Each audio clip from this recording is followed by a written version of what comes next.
What's up, everybody? It's Power Rankings Podcast, aka the Power Rankings Show. I am your host, Elliot Harrison, and I'm pleased to be joined with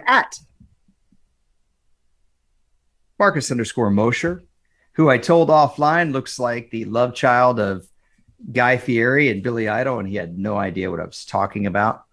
That's not true. But my dog just ran out of here. He didn't like that intro at all. He's gone. Sorry. Totally gone. I know your dog's by your side waiting for your daughter to come home. She's not today. My sister is home from Nashville. She's working downstairs in my kitchen. So my dog is sitting right next to her just in case any morsel of a crumb falls off the table. Or cookies. Okay. Sounds good. Well, so it's Thursday and So on Tuesdays, we've been having Chad Ryder on to talk about draft stuff and let Marcus and him, I'm not going to say it, but if you can think of a famous Steve Carell movie from the early 2000s, you'll have a good idea of those two and their interests. Now I'm going to paint your pants blue.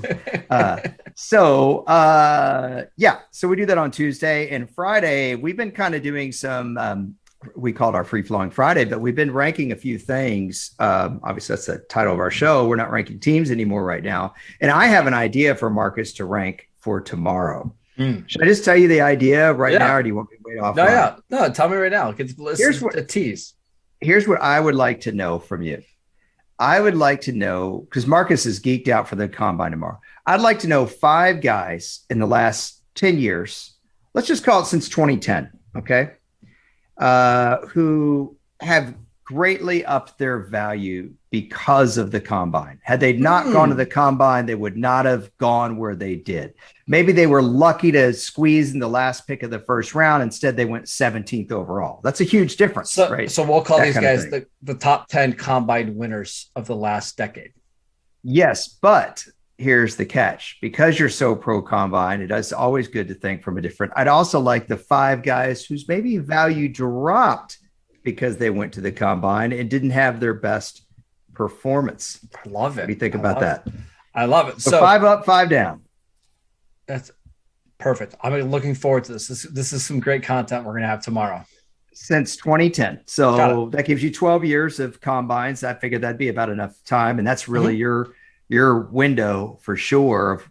Were you watching the combine pre-2010 maybe a few times, but how into it were you as a teen? I think the first combine that I really got excited was the 2006 combine, and I remember it very well because I think that's one of the first ones that NFL Network showed live, and that was the one where Vernon Davis had just a ridiculously good combine. One of the best we've ever seen. He ran like a 4.38 at 250 pounds or whatever he did. He also, I remember this well. You can go back and look his combine, like shirt, jersey, whatever he wore, he like taped it up. So his sleeve, like his shoulders would show off and stuff. So like, I remember in high school during basketball practice, I took the duct tape and rolled it up. So my shoulders were popping out of my shirt. Yeah, but you're so white. Can anyone tell like where the clavicle stopped and where the delt people started? Just thought I was weird. Like, what are you doing? So Vernon Davis did it. I guess I don't look like Vernon Davis. So so one thing about Vernon Davis, when people say players today are bigger, faster, stronger, that's just become the mantra. They'll say it, in 2030. So can we just fast forward to 2030? I'll give you $500,000 if you can find me tight end prospects that are bigger, faster, stronger than Vernon Davis. You're not. That's a freak athlete right there. Yeah. So that stuff is just hysterical to me. But hey, you know what? We've talked about Vernon Davis before on the pod, and I want to actually start off with, and no, we didn't plan this out. This is just an organic segue. So if we were Sprouts, we would be selling this segue. By the way, Sprouts, love your store. This isn't a bag. It's just a plead. So tight end. I saw yesterday that Rob Gronkowski is still working out at the Bucs facility every day. I find this really interesting because I thought by now he would have retired. I really do. He hasn't seen that type of guy to me that he didn't really waver that much when he retired the first time. I didn't feel like it. It was pretty obvious. And I thought he was just going to play with Tom Brady, and we don't think Tom Brady's coming back to the Bucs. And so there's speculation that he might be interested in other teams. And, at this point, I'm glad he's healthy, but gosh, Marcus, he's played 11 years in the league. He's a first ballot Hall of Famer right now. He has the respect of everyone. Are you a little surprised by this, or do you think this is just all rampant speculation and the guy's going to hang it up? I think if he was going to retire, he already would have done it. I think he's interested in hitting the free agent market because there's one team out there that I know has a lot of interest in him that would make a lot of sense. And I think he's just waiting to see what the market looks like. He's from the Buffalo area. His mom still lives in Buffalo. I think one of his brothers still lives there. Josh Allen has openly campaigned to get him to come to Buffalo. It's a pretty intriguing spot, right? Well, it sure screams loud confidence in Dawson Knox, who I kept hearing how awesome he was. You could play both, right? And I think I actually think that would be very good for Buffalo, right? You think? That's right. I don't think he's ruled out the possibility of continuing to play if the right situation pops up. And I don't think he wants to go to a team with a bad quarterback, right? That's why he almost retired, or a bad franchise that's not going to win. That's why he almost retired when he got traded to the Lions, or almost traded to the Lions. Buffalo, good team, close to home with a good quarterback, maybe. Hey, I don't really know Gronk. I interviewed him one time for a thing we were doing at the NFL. We were launching a new app, and I interviewed him for like a studio kind of thing. Mm-hmm. He's a super cool guy. Told me he loved mashing a guy in run blocking just as much as he liked, catching a touchdown pass. He said he couldn't pick between the two. I thought that was kind of awesome. Played that way too. You're welcome for the popped P there, everybody. But if I were his buddy, I would advise him to retire. I would say, hey, man, you look like you have your health. You don't want to be walking around. You know how he was in 2018, 2017, and I'd hate to see that Gronk again. Maybe the grass down there in Tampa and the weather's a little more forgiving on the body. That's the other thing. You're going to go play in Buffalo. He's only 32, though. I understand, but 32, that's a lot of wear and tear on that 32-year-old body. A lot, because not only did Gronk, not only has he played 11 years at a high level, but he's been injured a lot, Marcus. And think about all the extra playoff games he's played. I bet you he's played more than a full season if you just add up all his playoff games. So, although I don't know necessarily, because there was a couple of years he just didn't play in the playoffs. Well, doggone it, I'm going to look it up now. You're always the man with the Pro Football Reference up. You know what? I'm going to take over your role. You got it? All right. You look then. But he's only 32, and if you can convince him to kind of play a part-time role where he's not having to play every single snap, why not? He's played 22 career playoff games. That's a lot of playoff games, man. That's 130, a lot. 130 targets in the playoffs with New England, 98 total receptions in the playoffs. Wow. That's great. But I mean, that's way more than an extra regular season right there, especially for him, because he rarely ever plays all 16 games. He's probably only played all 16 games, 4 or 5 times in his career. So if that, anyway, just a thought that I had with him, but look, if he can do it, hey, more power to him. I've also heard about him that he has saved all of his salary that he's made in the NFL, that he's only lived off of his endorsements. He just put it all away. So for people that think Gronk's not a very smart guy like me, Gronk, that's pretty smart. So I think he's winning for sure. Another thing that came across the plate a little bit, the palette, whatever you want to call it. I don't know what you call it, but I have a trivia question for you. Okay. Do you know who the oldest coach is to ever win the Super Bowl? So I'm trying to think. Pete Carroll was pretty old, but that was back in 2012, 2013. Yeah, 2013 season they won. Belichick won a Super Bowl, was that 2019, and he probably was 66, 67 at the time. He was 66. 66. Mm-hmm. Somebody older than 66, I'm assuming then, right? Mm-hmm. That's a good question. I'll give you a hint. I'll give you a hint. He has something in common with Bill Belichick in that they both coached the player we were just talking about. They coached Gronk, Bruce Arians. Yeah, there you go, Bruce Arians. So Bruce Arians was 68 and 2 months, years old, when 68 and 4 months when the Bucs won the Super Bowl in 2020. So I saw something pretty cool. He's actually not the oldest head coach to ever win a championship, though, in the NFL. The oldest was 68 and 10 months. And I saw something pretty cool yesterday on social media. You know, I am usually curmudgeon-y Carl about social media in general, but every once in a while you see something really cool. The Bears gave Matt Eberflus his coach's hat. And the only people that wear this hat in the organization are the head coach, because it's the same insignia that George Halas wore. And it's a really cool looking hat. It's a navy with kind of a orange bee in cursive. It's just, you have to see it, but it's pretty slick for team gear.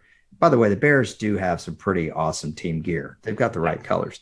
Anyway, so I thought I'd never noticed that before, but having done some research on George Halas recently, I did realize he had the same hat on in a lot of photos after he quit wearing the fedora, after those days were done. George Halas won the NFL championship in 1963, Marcus, at darn near 69 years of age, which I think we could both agree 69 in 1963 is very different than 69 now, you know, with modern medicine and everything. And he ended up coaching until he was 72 years old. And I really thought, number one, it was really cool. Matt Eberflus put the hat on. It was a neat little tradition that I wasn't aware of, but it really made me think, how much longer do these guys have? Bruce Arians, Pete Carroll, Bill Belichick. Do you think they'll make it past 72 years old?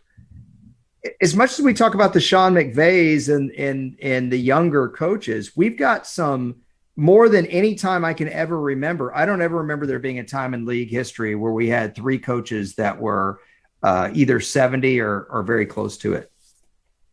It probably depends on the coach, right? Because some of these guys have really good staffs and they're not the general manager. They can kind of just be the walk around guy. They don't have to do maybe as much day to day. But like in a case like Belichick, where he's basically the GM, he's basically the defensive coordinator, and he has a big influence on the offensive game planning as well. And at some point, it's probably going to catch up to him, right? He can't have the same energy and drive that he did 20 years ago, right? You would think not. I mean, obviously, as you get older, you work smarter, you know, and you know how to manage your time. I always tell, whenever I've talked to college students, I always say, hey, the number one skill set you're learning here in school is time management. That's what you're learning. Yeah. So Bill Belichick, I believe, is going to be 70 this year. Pete Carroll's already there. Bruce Arians, I think, is 70 now, or no, he's not 70 yet. He's going to be 70 either next year, somewhere around there, but they're all in the general ballpark.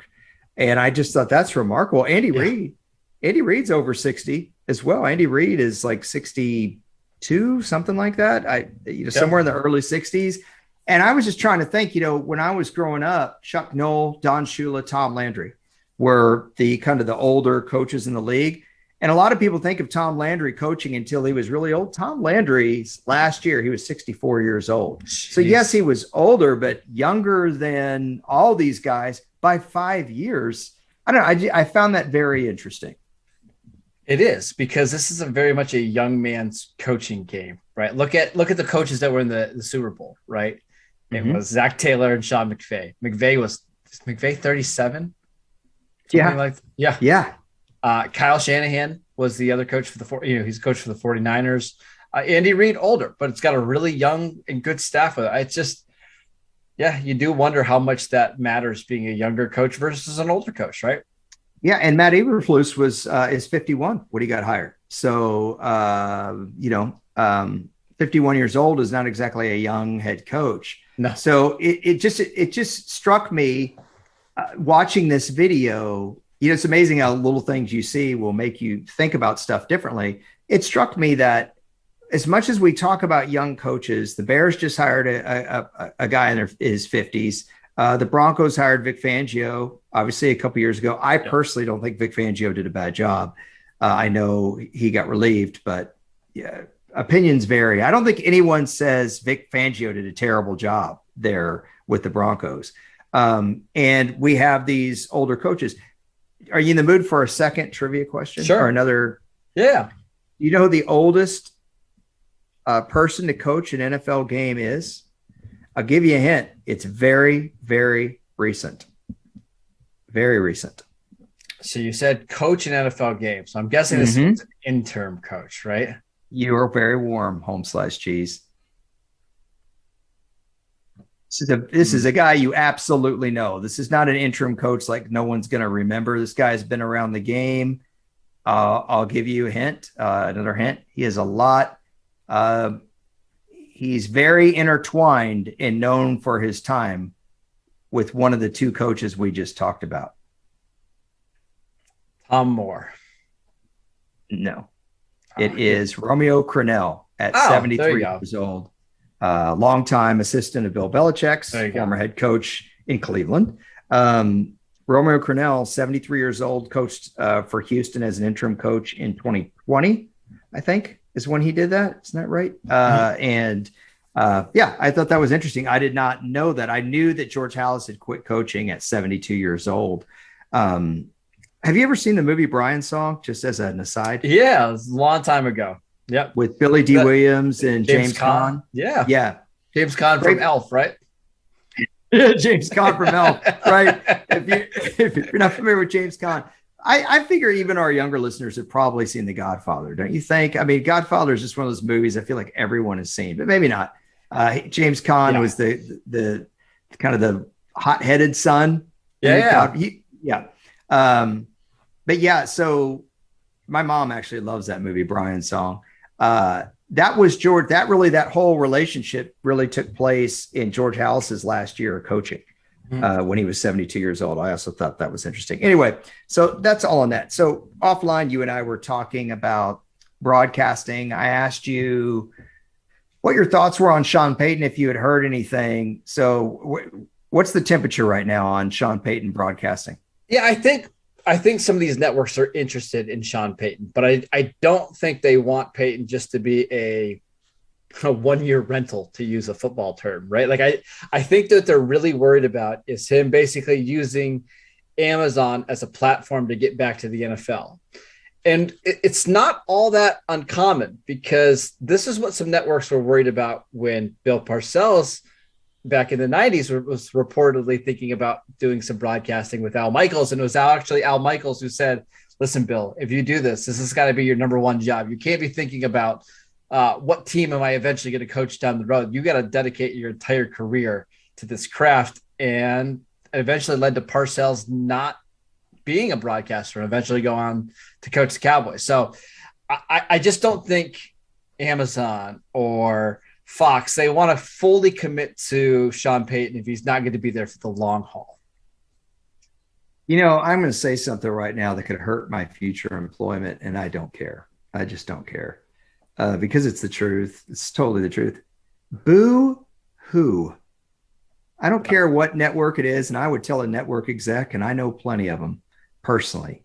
I would tell it right to their face over my Appletini, that you take guys straight off the field and you throw them in the booth right away with little training, or what, basically they have a boot camp, and you refuse to look at people that didn't play in the NFL, which is ridiculous. How many of our political commentators, Marcus, are former senators? Sure. Like if you watch CNN, for example, Rick Santorum, they would have as the kind of the conservative voice at the table. He was a former politician, right? Joe Scarborough on MSNBC, former politician. I'm trying to think on Fox News. I think they have Trey Gowdy, but other than that, I don't know. Does Fox have someone else that I'm not thinking of that's a former senator or CNN? I can't. I don't know. Right. So he says he doesn't know, but he watches all the time. But you get the point, right? If that's all I can think of off the top of my head. Now, if we said how many commentators in pro football are former players and coaches? Almost all of them. Yeah. Almost all of them. Mina Kimes is one of the few. I was one of the few at NFL Network, and I'm not saying that Mina and I are so special or anyone else. There are plenty of people that really know this game inside and out. So, hey, if you're going to put a player in there that has no experience whatsoever, then why are you worried about a coach? Are you worried that you're investing time in this coach, and now that they're leaving, that you're kind of high and dry with the time you invested to get them up to speed? What do you think that fear is in your mind? All right. So I got a couple of things I want to mention. Okay. First and foremost, are these networks like Fox and ESPN and NBC, are they concerned about having the best broadcast possible, or are they more concerned about making an event, almost having famous people up there so the game feels more important, right? Because yes, I think that's talking about splash hires, right? Because I think that's part of it. Fox has the Super Bowl this year. I think when they have that game, they want their two announcers up there to be celebrities that every average day person would know, right? Yes. I love Greg Olsen. I think he's really good. Is he big time enough for that role? I don't know. I know the quality of the broadcast would be good enough for the Super Bowl, but is my mom watching the game, is she going to know who Greg Olsen is? Probably not. Right. And that's the rub that these networks have, is how do we have a good broadcast and make it feel like it's a big thing to have Tony Romo and Jim Nantz doing a broadcast? And I think you've hit the nail on the head here, man. And so if you're going to hire someone for a splash, it's no different than, them wanting to make The Mummy with Tom Cruise and relaunch it. It started with Brendan Fraser. I hated that movie. It's the only movie I almost ever walked out of in the middle of the movie, The Mummy. I don't know if you were a fan. Yeah. It's all right. It's all right. Right. So when you get a big time actor to fill a franchise role, Batman's a great example, right? They're not going to be there forever. So why do you care if you only have Bill Parcells for 2 or 3 years? If the argument is, we're spending all this time, we're putting our best crew with them, we're training them to get good, we're building an audience. Hey, man, you're hiring people right off the street to do this job. If that was that important to you to have a good quality broadcast, these are not the people you'd pick. Remember when you asked me about Sean McVay? Just to show that I'm being totally consistent here. You thought I was because I hated Sean McVay. I told you that whether it's Sean McVay or Kyle Shanahan, why do we just assume that if we drop them in the booth, they're going to be good? Tony Romo worked out. He worked out. I mean, but he's not perfect. No. I mean, this is another part that we should probably talk about. They want the people in the booth to look good, right? Like physically, they want them to be attractive people, right? I think that's partly why Tony Romo works and why some of the younger people. Are you attracted to Tony Romo? I knew you were going there, but I think that's why Sean McVay was so appealing, right? Is you get this young, fresh face on TV rather than, rather than Sean Payton, right? I'm just saying, there's one guy that's more physically appealing to eyeballs. Do you think Sean McVay's better looking than Sean Payton? I don't know that I agree with it. He's in better shape. I think Sean Payton's a bad-looking guy at all. I regret saying that at all. So go ahead. I think a lot of women would disagree with you on that one, actually, depending on a few things. Look, I'm all for if that's part of it, the looks. Seriously, I don't think there's anything immature about talking about that. I can tell you for a long time in television, they didn't book attractive people. I'm not talking about soap operas. I'm talking about commercials. They wanted the everyman that didn't intimidate. I mean, if you think about when you were growing up, Marcus, like when you watch sports or commercials or whatever, did you see, other than like Gillette razor commercials, did you see like the leading man? No, not at all. At least unless you had a different memory than I do. So I'm not making fun of a network considering that. By the way, that doesn't always work. I mean, the movie First Night, they got Sean Connery to play King Arthur, and to play Lancelot, they got Richard Gere. And I'm like, listen, Richard Gere's a nice looking guy, but it's like getting Kevin Costner to play Robin Hood with a Chicago accent. You know, he's like, my lords. It just didn't work. It doesn't work. You know, I really do think this comes back to star power, and that's what the networks are really looking for. Sure, they no want, because they want people to feel like, for example, and I think this is why ESPN went after Troy Aikman, is they wanted to feel like, I can't miss this game because, you know, it's Aikman and Buck doing it, right? It's important. There's only so many of those guys out there that attract people to watching these games, and I think Aikman's borderline one, right? Yeah, I don't know if Sean Payton's going to get me to watch. And Troy Aikman's nice looking, but do you find Troy Aikman or Tony Romo more attractive? I'm just kidding. Romo. I'm kidding. That's why I got a Romo jersey behind me. Oh boy. Oh boy. This is spiraled out of control. Well, no. I think it's a mature conversation. These are the kinds of things. Remember, I told you, I think Sean McVay's voice, I'm not saying you have to work on it, but he has a certain way of speaking. Yep. You know, people have asked me, especially when I worked at NFL Network, like, why do you care about history so much? What matters is what's happening right now. Okay, well, I'm going to give you an example with the conversation we're having right now. If the executives of these networks understood the origin of John Madden, they would have a better feel for this. John Madden did not step out of coaching and step right into being a great analyst in the booth. He worked for 2 years rotating with other play-by-play people. He worked with a lot of different people. Gary Bender, I think. I'm not going to be able to name them all. He even worked with Vince Scully.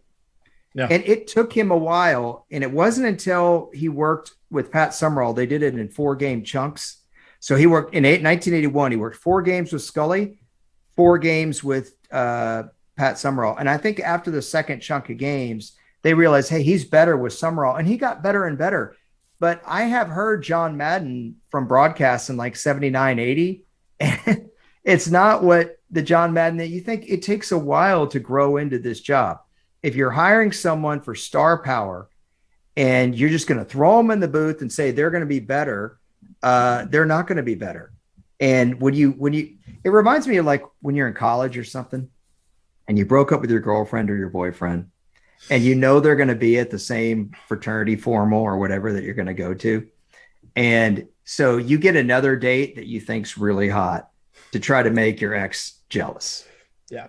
But you know that that's not Mr. Right or Mrs. Right. It's Mr. Right now or Mrs. Right now.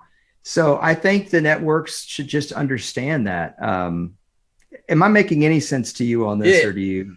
So here's the question, right? I think eventually Buck is probably going to go over to ESPN, right? And that leaves Fox with a huge hole. And again, they have the Super Bowl.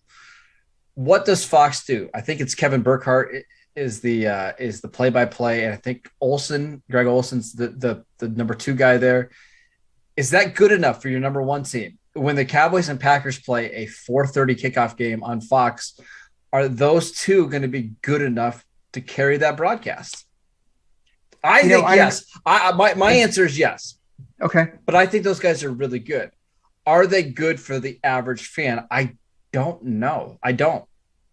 Well, so let's go back to Sean McVay, because I'm not saying Sean McVay could end up being better than Tony Romo. Sure. What I'm saying is we don't know. We don't know. And if you want to hire, look, this is the way the NFL works. The NFL is not Major League Baseball. When you talk about star power, Marcus, Sean McVay is a star right now. 20 years from now, is anyone going to care about Sean McVay? I don't know the answer to that question.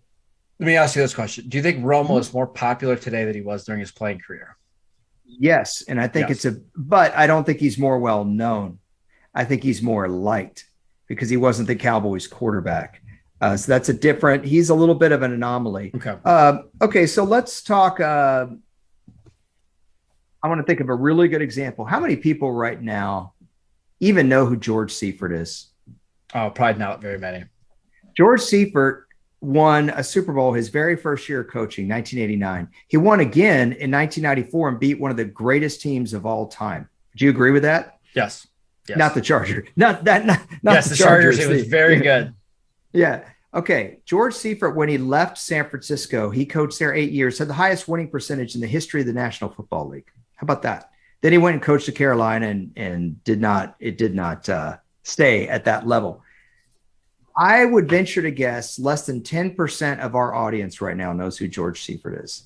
Probably. So in football, why I said it's different than baseball, everybody still knows who in baseball, like I'm talking about baseball fans, they still know who Billy Martin is. They still know that's a famous manager, okay? Because I know you're not a baseball guy. They still know who Earl Weaver is. They still know who Paul Molitor is. Football is one of those sports where we don't really celebrate our former players unless they are mega stars like Lawrence Taylor. Yeah. Would you agree with that? Yes, I would. Okay. Too Tall Jones was a star at the time. He was well known around the country. Nobody talks about Too Tall Jones anymore. So my point is Sean McVay would be a splash hire now and maybe not 20 years from now. If you're making a splash hire now in football, a lot of times they still have to be young enough that and respected enough that they could still get a job like that. Would you agree with that? Yes, I would agree. Because if their best days are behind them, they're not really a big star anymore. So you can't really have it both ways. Unless you hire someone like Bill Belichick or Bruce Arians, who you really are confident, okay, they're done. All right. So let's play a little bit of game. We think CBS's crew is pretty good, right? They're going to stay. Yeah. My guess is NBC's crew stays unless Amazon offers a huge deal to Al Michaels, and we think ESPN's is eventually going to be Buck and Aikman. You are Fox. Who are the 5 phone calls that you're making right now to try to fill that number 1 spot for both either the play-by-play or for the color commentator? Well, I told you that if I were ESPN, I would have gone after Kevin Harlan if he couldn't get Joe Buck. Yep. But if you're Fox and you're trying to get analysts, I think Sean Payton is a good get. I think Sean Payton is very personable. I think he's extremely knowledgeable. I think he could get a head coaching job tomorrow. And does that make you nervous, though? Because ultimately you want to have some stability. I don't think it's good for Fox if they're rotating out their number 1 person all the time, right? Okay. Okay, I've got a great example here, a great example to show that I'm not hating on Sean McVay. You know I love Rob Gronkowski, right? You know, like we've talked about him. I call him a first ballot Hall of Famer all the time. Was Rob Gronkowski good in the Fox studio? No. When he did NFL on Fox? No. Objectively? No. Does Rob Gronkowski have a great personality? Yes. It's not like you can just parachute these guys in. Right. So if you're to answer your question, Sean Payton would be probably my first phone call. Yes. Okay. I think Bruce Arians would be very, very fun on a broadcast. Have you ever heard Bruce Arians on a broadcast before? I don't think I have. I would be terrified of what he'd say on there, but I think that'd be good. Right. Okay. I could give you a wild one.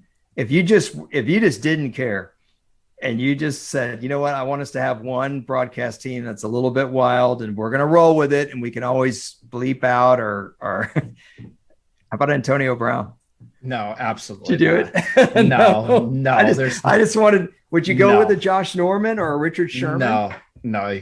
Now, No, Richard Sherman? Sherman. Oh, I take that back. Sherman is one Yeah. I think I would be interested in, not as my number one team right away, but develop him because I do think like a Keep Talib's pretty good. I think he could even be better than a Keep Talib. But so yes, not ruling that one out. I just wanted to throw out the most wild name first. Pat, that Richard Sherman. So you're asking me for 5 names?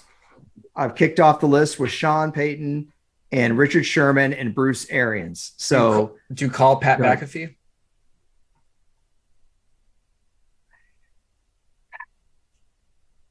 Like, I don't want to insult Pat at all because this kind of leads me to making it sound like I'm insulting him. I've done talkbacks with Pat. He's got a great personality. He's great in a podcast form. Sure. Is he going to be contained enough to describe what he's seeing out there? I think Pat would turn it down. And I think Pat, and I don't know this, this is all speculation. I think Pat would say, guys, I was a punter. And I don't know that he probably needs to be in a 3-person booth too, right? I think he would be phenomenal. There is precedent to that. Sure. For years, NBC did, and then ESPN did a 3-man booth, or they did a 2-man booth, and then ESPN did a 3-man booth with Paul McGuire. Do you remember Paul McGuire at all? I do. Paul McGuire was a punter in the AFL for the Buffalo Bills, but Paul McGuire had a great personality, just like Pat McAfee.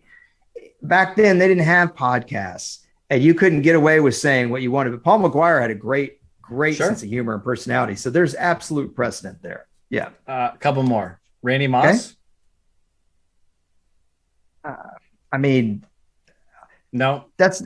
I wouldn't say no. I don't know that he would crack my Sean Payton, Richard Sherman group. Warren Sharp. Boomer size. I don't know why you parachuted that random name in there. I didn't know if you were being serious or not. Boomer somebody like that's going to be somebody like that is going to be in a broadcast booth sooner rather than later. Again, I don't mind saying this. I talked to, in 2014, I was at the draft. I talked to someone in charge of hiring the booth personnel for a network. I ran into him at a bar where a bunch of us were, because we're all covering the draft. There's little, restaurants and stuff all near Radio Music City Hall, Radio City Music Hall. And I talked to him about that. I told him, I said, listen, I think you need to have someone that never played be in the booth. That's what I'm doing for NFL Network right now. And I said, it doesn't have to be me.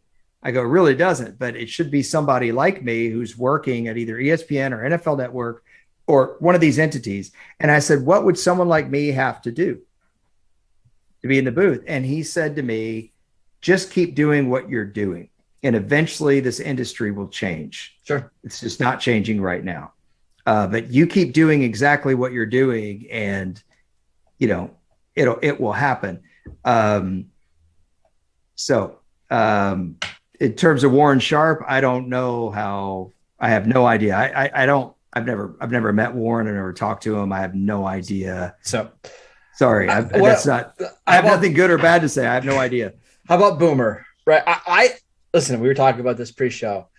I like Boomer Esiason a lot on the CBS pregame show. He's really the only one opinion I care about. Former quarterback. Mm-hmm. He is a big name, right? Like, I think a lot of people know who Boomer is, either from his playing days or from being on the CBS booth. He was almost an announcer a while back he was an announcer with Al Michaels, but that for 2 years. That didn't work out particularly well. Yeah. So wait a minute. Let's go back to that, because I feel like I'm getting a bad rep here, especially with the Sean McVay, because you've hammered me because I hate Sean McVay. So Boomer retired in 1997.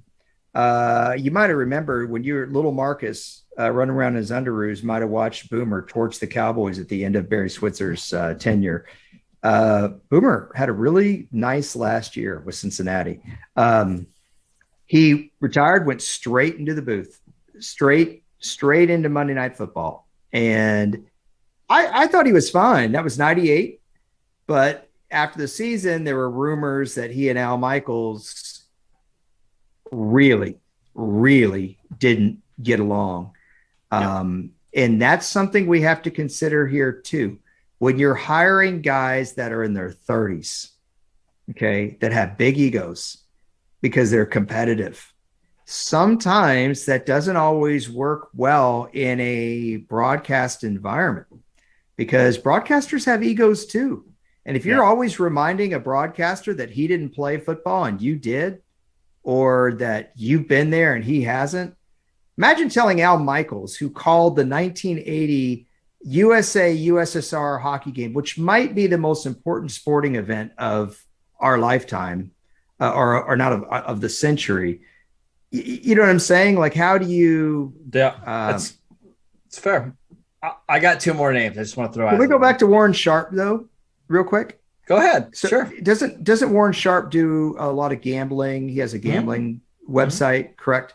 Like I said, I've never met Warren. I don't know if you know him, so I have nothing. Yep. I can't say whether he would be good at this role or not.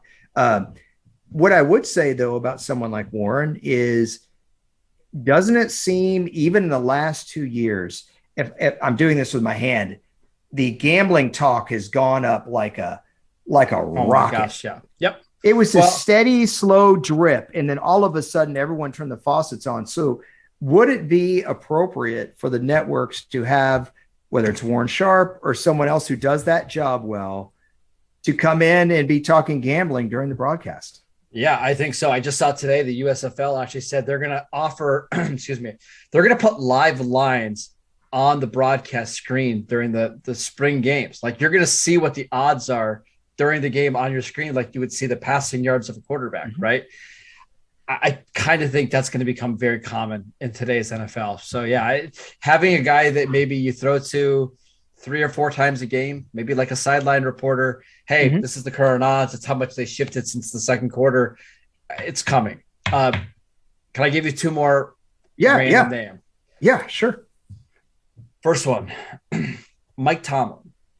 Mike Tomlin doesn't have a quarterback right now. Could you convince Mike Tomlin, hey, come be our number 1 guy at Fox? I think he'd be excellent at it. I really do. I think he. I'm shocked to this. I do too. I'm saying, oh my gosh, because I mean, when I even just possibly suggest the possibility that Sean McVay is not the second coming of Gandalf, that's a Lord of the Rings reference. Yeah. That you jump all over me. You can't stand Mike Tomlin. No, I just think he's a little bit overrated as a head coach, but in the booth, I think he'd be phenomenal. I really do. Okay, so let's start putting together our top 5 list. I got one more for you. I got one more for you. Okay, yeah, one more. Go ahead. Yeah. No, this would have to. The right kind of network would have to get him. What about John Gruden? Is he toxic where you can't hire him at all anymore? I mean, boy, I think, when the one thing came out with him and Tony Dungy and some other people stood up for him in the sense that, I don't think anybody wants to be pouring through every email we've ever sent and stuff like that, especially yours. But then all the other stuff came out and he checked a lot of boxes on those emails. You know what I mean? Like he managed to really offend a lot of different people, right? Yes. And rightfully so. Like, it wasn't like, oh, they shouldn't be offended by it. They were offensive. First of all, I absolutely 100% believe in second chances. And I absolutely 100% do not believe in just canceling everyone all the time. But there is something to be said for multiple things.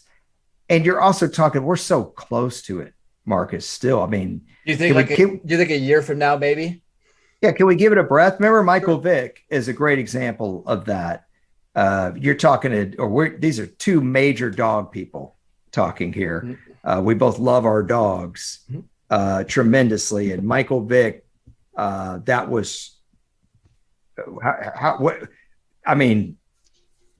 terrible. So, but I don't think Michael Vick should be canceled for life. And he's not, right? He's on the Fox broadcast, not broadcast, in the studio, right? Exactly. And I know there's some people that still don't like that.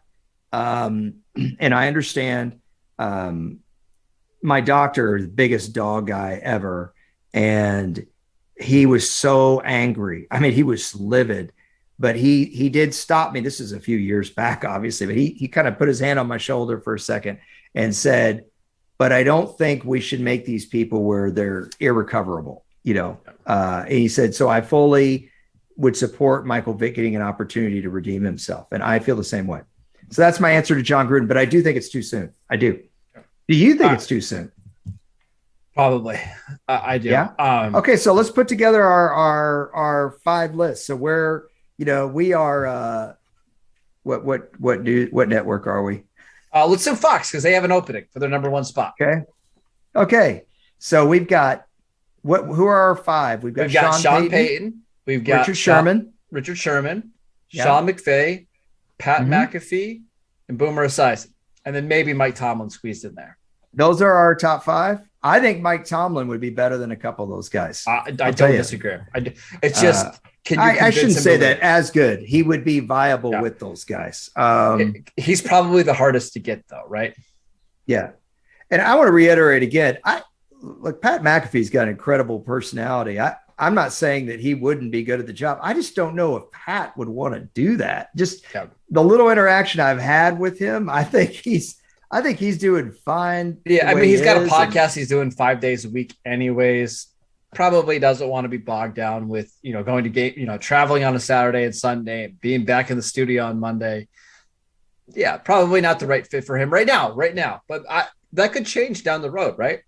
Well, yeah, without opening up a huge can of worms. Okay, let me just say this, because this opens up a massive can of worms that we could spend a whole podcast on. Okay. But the NFL might run into a situation where it's going to have to make up its mind whether it is a sports league or entertainment, like a serious sports league where competition and the integrity of that competition and the way it's called is everything, or it's entertainment. Because the more you get in bed with gambling and the more you make splash hires with people who aren't ready, you're taking some of that away in the direction of entertainment. And when we were having that whole discussion about whether or not NFL games could be fixed or whatever, I did a lot of reading on the subject. And the one line that I actually found the most believable, because, you can go down the deep, dark wells of is, hey, just remember, at the end of the day, the NFL is entertainment and the owner's job is to make money and make the game, marketable. And how that gets done, if that means hiring somebody who's not ready for the booth so you can get a few more eyeballs, if that means that, there's questionable officiating or whatever, if that means that we get teams and cities that we don't really approve of and we don't like franchise relocation, that's what's going to happen. And some of that already has happened, right? Yeah. But I think that's why you're going to see probably an older white guy be in the studio. I don't necessarily love that, right? I think it'd be really fun for one of these networks to branch out and do something different, right? Something maybe a little bit more risky or aggressive. I just think we need to change, right? Look at all the broadcasts right now. They're all kind of boring. Honestly, none of these broadcast teams get me all that excited. Give me something a little bit different. That's what I want. Well, let me say once again, when people poo-poo history, if you know your broadcasting history and you know football in the 80s, they had gambling analysts right there in the studio. CBS had Jimmy the Greek, Jimmy the Greek was canceled for comments that he made he made these comments back in 1987. Boy, if he would have made them now, I can't even imagine. But Jimmy the Greek never worked again. But Jimmy the Greek was a staple on CBS until he made racist comments, and they let him go, and rightfully so. NBC had a guy. What's that? I want Mike Tomlin in the Fox booth. Just give me Mike Tomlin, please. In the booth or in the booth or studio here? Booth. Okay. We should have another conversation about studio shows down the road, because I loathe the studio shows. But go ahead. I wanted to say NBC had a guy lesser known named Pete Axtell for several years who talked this stuff. So it is not this is nothing new, that part of it. Now, I just going back over our game analysts. Biggest challenge for Sean Payton that he would be looking for another coaching gig? Probably. Yeah. Yeah. What about Richard Sherman? I think it'd just take him a little bit of time to get used to it. I do think he'd be good. I really do. Pat McAfee. I think his biggest challenge is he's already good at what he's doing. Yeah. Yeah. And I think the thing with like a quarterback or somebody like Richard Sherman, who is so intelligent and that kind of stuff, not to say Pat's not, but he was a punter, right? Like, I don't know if how much you're going to know about scheme and stuff. And reads and all that kind of stuff. I don't know. And it's not fair to say that he doesn't know, because maybe he does. It's one of those unanswerable questions I have right now. Okay. Bruce Arians. Probably a little older, too old to be at the booth, right? Long term. I hate that answer. I know. Warren Sharp, since you brought Warren Sharp up, but we're using kind of Warren Sharp as an embodiment of people that didn't play. I love Warren. He's a little dry probably for a broadcast, a big time broadcast. Okay. Mike Tomlin. Perfect. Yeah. I think he'd get, I think there'd be a little bit of a learning curve there. But I think he'd do well. I think again with the and I don't want to just use Warren Sharp, because there are other people that do what Warren Sharp does, but again, using him as the embodiment. By the way, Warren, you're getting a lot of publicity here. That the gambling angle is just, it's growing. And if it's not in the booth, what about a pregame sideline report? Done. Kind of in the way that in a halftime report, kind of in the way that CBS, I think CBS uses Jay Feely really smartly. Yes. Just exactly like that. Yep. I worked with Jay for a couple of weeks at NFL Network. We were analysts together on NFL HQ. Our last like 3 months we were on that show, we had rotating guys, and Jay Feely was one of the rotating guys. So we had 2 hosts, and then we had 2 analysts, myself and a rotating player. And it was Chris Canny. We used Brian McFadden. We brought in Mike Nolan. I'm trying to remember. What's that? I got an idea just really quickly. Yeah. What if you had Pat McAfee in the booth, and instead of the Jay Feely role, that's where you had your quarterback guy? Let's say it's Dan Orlovsky from ESPN. And 4 or 5 times a game, you go to Dan to explain what this quarterback was looking at, like on an interception or a touchdown. And then you let McAfee do everything else. But that's a great idea. I just to finish the thought that I was saying here, though. Sorry, I got to work with these players, but who's the one guy that didn't match what was having a kicker? I worked with a defensive end, and I worked with a corner, and I worked with a coach, right? Yeah. But then I had a kicker on, and I thought, now this is interesting. And I was happy for him when CBS brought him on. And I think the way they use him is great. But what you're talking about is doing the antithesis of that. Actually, this would be where you have the kicker or the punter in the booth, and you go down for the kind of the special take with the quarterback. I'll tell you what I would love about that. So Jason Sehorn told me that Mike Martz with the Rams would walk down the sideline and stand sometimes where basically the safeties were. So he could view what the coverage was doing, with his offense, instead of like standing right where the line of scrimmage is or whatever. Mm-hmm. What if you had like a quarterback on the sideline basically doing that? He's watching the secondary the whole time, or standing behind the safeties on the sideline. And, you get the point here where he's got a great angle of it. Yep. And then he could just buzz into the booth every time he's got something.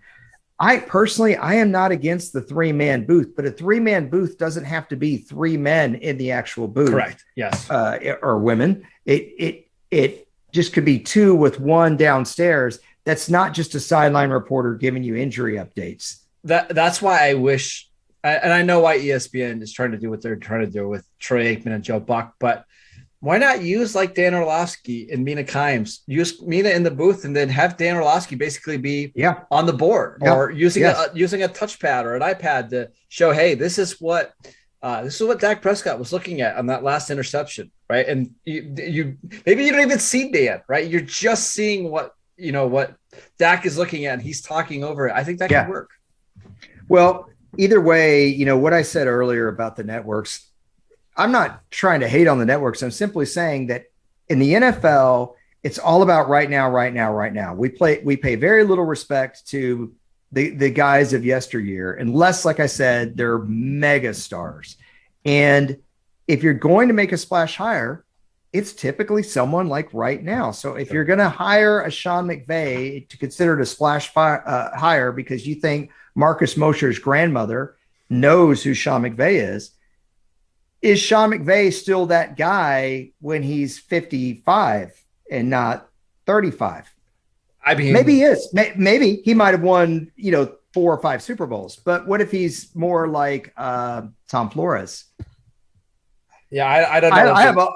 I respect Tom Flores. I don't know what the long-term effects of creatine do to your body, but I still think he would be a star in the booth.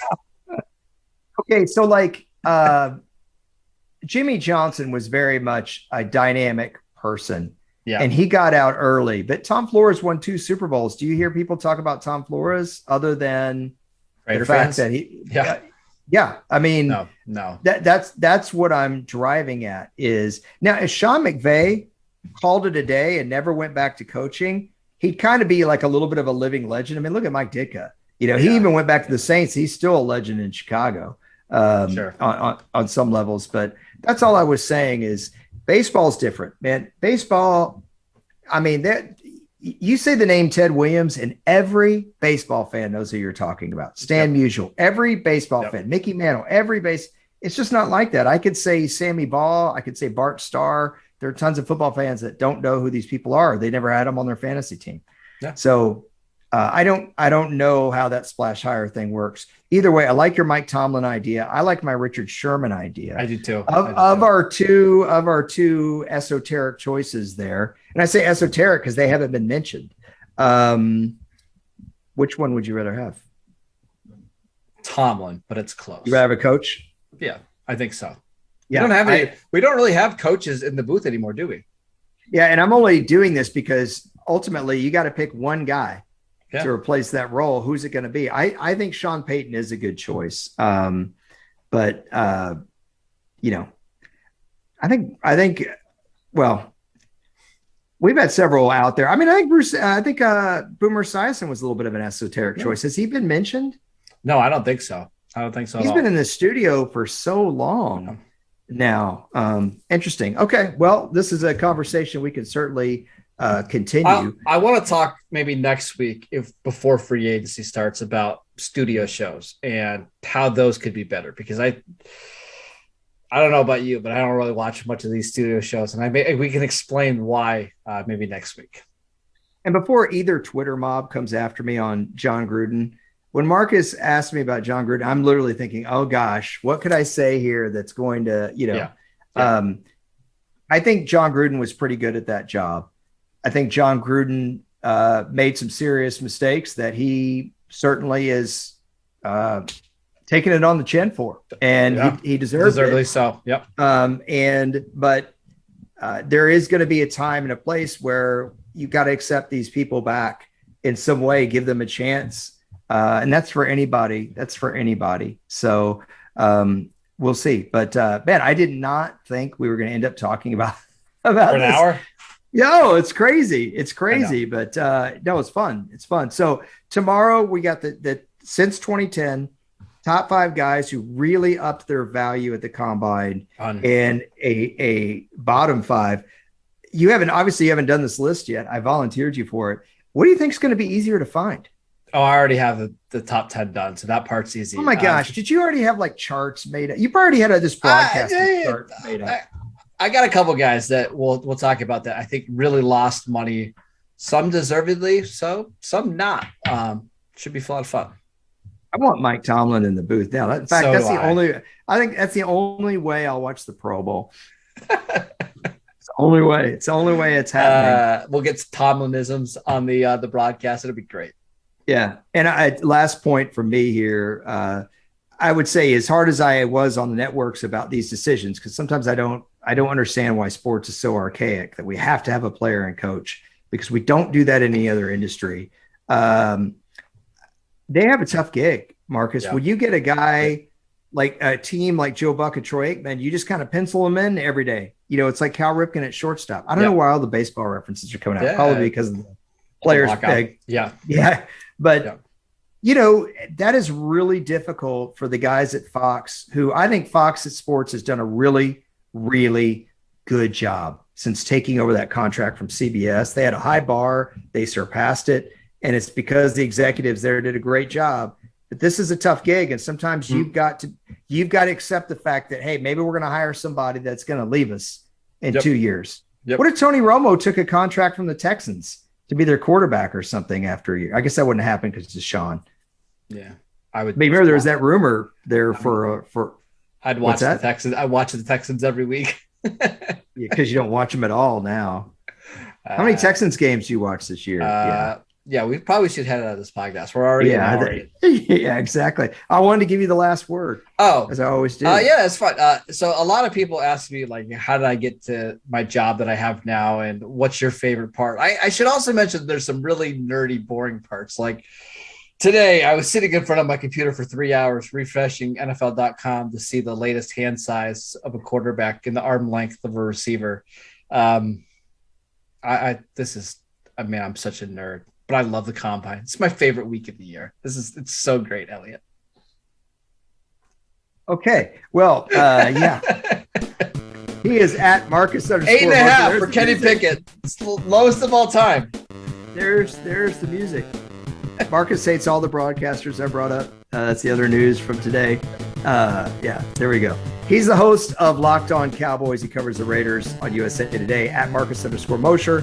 I am at Harrison NFL, and on Friday we are doing some more prospect talk.